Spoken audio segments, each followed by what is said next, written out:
அதுக்காக இல்ல யாரு நிறைவேற்றணும், எல்லாரும் அமைதியா இருக்க. போராடி இருக்கிறோம், நாடாளுமன்றத்தில் குரல் எழுப்பி இருக்கிறோம், தொடர்ந்து அதற்காக தொடர்ந்து போராடிக்கிட்டு இருக்கோம், தீர்மானங்களை போட்டுட்டு தான் இருக்கோம் தொடர்ந்து. நான் கேட்கறது, இப்போ உங்களுடைய கூட்டணியில் இருக்கக்கூடிய பாரதிய ஜனதா கட்சி தான் ஆட்சியில் இருக்கிறது, நிறைவேற்றி தாருங்கள் தான் உங்களுக்கு கேட்கறேன். அதுக்கு என்ன பதில் சொல்றீங்க சொல்லுங்க. 100 நாள் வேலை திட்டம் தொடர்பாக சட்டப்பேரவையில் காரசார விவாதம் நடைபெற்று வருகிறது. நேரடி காட்சிகளை நாம் பார்த்து கொண்டிருக்கின்றோம். கூடுதல் விவரங்களை செய்தியாளர் நந்தினி வழங்க கேட்கலாம். நந்தினி, சட்டப்பேரவையில் 100 நாள் வேலை திட்டம் தொடர்பான காரசார விவாதம் நடைபெற்று வருகிறது. இது குறித்தான கூடுதல் விவரங்களை பதிவு செய்யலாம்.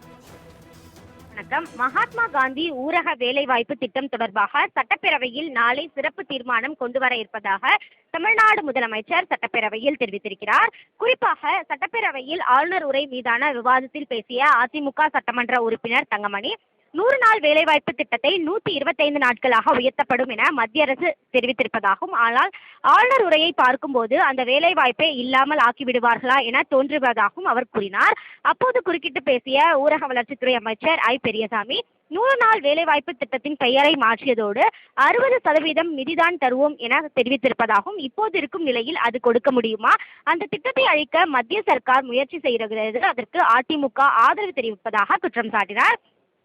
தொடர்ந்து பேசிய அவர், 100 நாள் வேலைவாய்ப்பு திட்டம் ஆரம்பித்ததே கலைஞர் ஆட்சியில்தான் எனவும், இந்த திட்டத்தை நிறுத்த மத்திய பாஜக அரசு பொறுப்பில் இருக்கக்கூடியவர் முயற்சி செய்வதாகவும், ஜி ராம்ஜிக்கு எல்லாம் இந்தியாவில் இனி வேலை இல்லை எனவும் தெரிவித்தார். அப்போது குறுக்கிட்டு பேசிய எதிர்க்கட்சி தலைவர் எடப்பாடி பழனிசாமி, 100 நாள் வேலைவாய்ப்பு திட்டத்தை 125 நாட்களாக உயர்த்தப்படும் என தேர்தல் அறிக்கையில் தெரிவித்தீர்களா இல்லையா என கேள்வி எழுப்பினார்.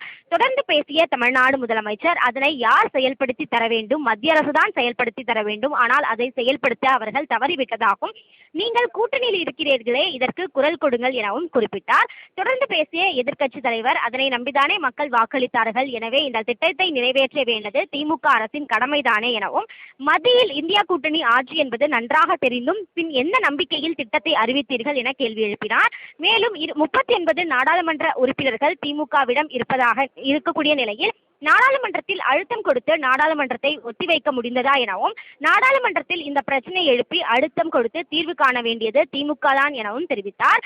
தொடர்ந்து பேசிய தமிழ்நாடு முதலமைச்சர், அதிமுக கூட்டணியில் உள்ள பாஜக தான் ஆட்சியில் இருப்பதாகவும், எனவே அதிமுக இதற்கு குரல் கொடுக்க வேண்டும் என தெரிவித்த நிலையில் பல்வேறு காரசார விவாதங்கள் என்பது நடைபெற்றது. இந்த நிலையில்தான் 100 நாள் வேலைவாய்ப்பு திட்டம், அதாவது மகாத்மா காந்தி ஊரக வேலைவாய்ப்பு திட்டம் தொடர்பாக சட்டப்பேரவையில் நாளை சிறப்பு தீர்மானம் கொண்டு வர இருப்பதாக தமிழ்நாடு முதலமைச்சர் அறிவிப்பு வெளியிட்ட நிலையில், இந்த 100 நாள் வேலைவாய்ப்பு திட்டம் தொடர்பாக சட்டப்பேரவையில் அதிமுக மற்றும் திமுகவினருக்கு இடையே பல்வேறு காரசார விவாதங்கள் நடைபெற்றது குறிப்பிடத்தக்கது.